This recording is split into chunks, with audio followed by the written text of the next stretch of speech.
تمام تعریفیں اس کریٹر کے لیے جس نے اس یونیورس کو ایک مقصد کے تحت پیدا کیا ہے.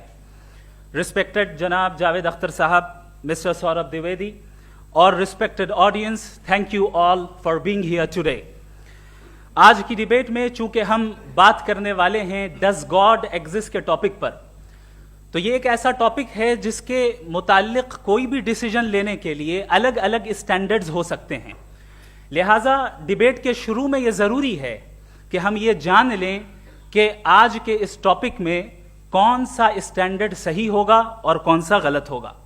سب سے پہلا اسٹینڈرڈ جسے میں سمجھتا ہوں کہ ہمارے رسپیکٹڈ جناب جاوید اختر صاحب بڑی تیزی کے ساتھ اس کی طرف لپکیں گے, وہ ہے سائنس.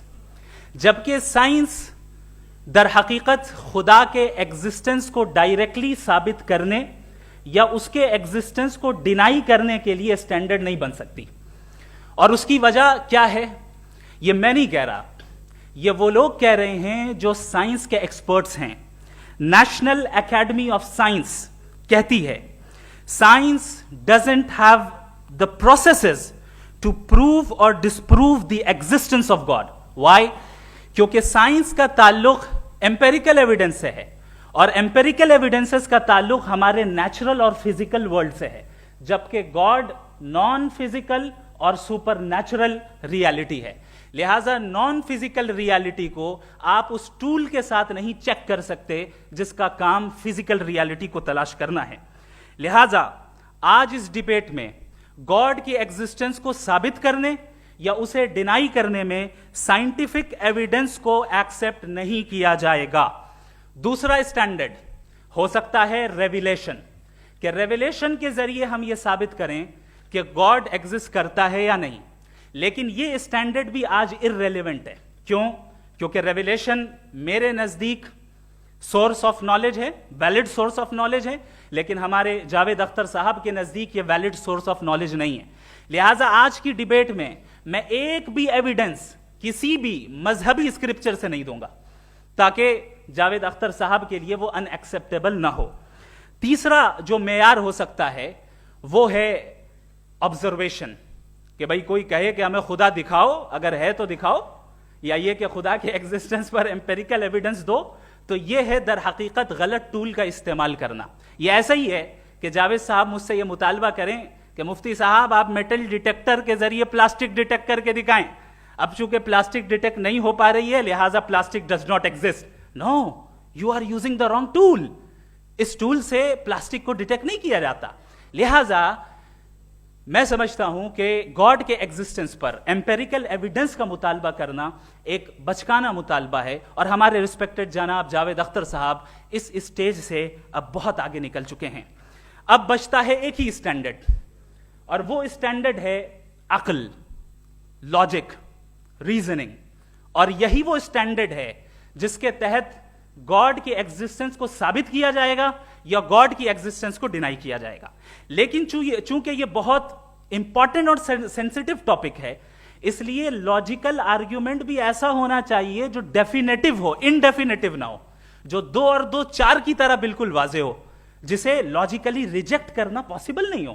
فار ایگزامپل ہم کہیں ہمارے رسپیکٹڈ مسٹر سوربھ صاحب یہ ایک انسان ہے اور تمام انسان کانشیس بینگ ہے, لہٰذا نتیجہ کیا نکلا؟ ہمارے سوربھ صاحب بھی کانشیس بینگ ہے. کیا یہ انڈیفینٹ آرگیومنٹ ہے یا ڈیفینٹ آرگیومنٹ ہے؟ یہ ڈیفینٹ آرگیومنٹ ہے. یہ 2 اور 2 کی طرح واضح ہے, اس میں کسی طرح جو ہے لاجیکلی اس کو ریجیکٹ نہیں کیا جا سکتا. تو اگر آج ہمارے جاوید اختر صاحب ایسی کوئی عقلی دلیل اور لاجیکل ایویڈنس دیں خدا کے نہ ہونے پر جو ڈیفینٹ بھی ہو, تو میں یہ اعلان کرتا ہوں کہ یقیناً میں اس ایویڈنس کو قبول کروں گا اور اس پر غور کروں گا. لیکن ساتھ میں یہ بھی اعلان کر دیتا ہوں پریڈکشن کے طور پر کہ ایسا کوئی ڈیفینٹ آرگیومنٹ کوئی نہیں پیش کر سکتا. دلیل ہم دیں گے اور ڈیفینیٹو دلیل دیں گے, لاجیکل دلیل دیں گے, ایسی دلیل دیں گے جو انٹائر ایتھیسٹک ورلڈ اسے ریفیوٹ نہیں کر سکتی. چلیں اب ہم ایک ایگزامپل سوچتے ہیں, ایک سینیریو, سمپل سینیریو. تمام آڈینس سے گزارش ہے, ہم اور آپ ایک آئسولیٹڈ آئیلینڈ پر ہیں, ایسا آئیلینڈ جہاں پہ ہم سے پہلے کوئی کبھی نہیں گیا. چلتے چلتے آپ کے سامنے اچانک آپ نے دیکھا ایک پنک کلر کی بال پڑی ہوئی ہے,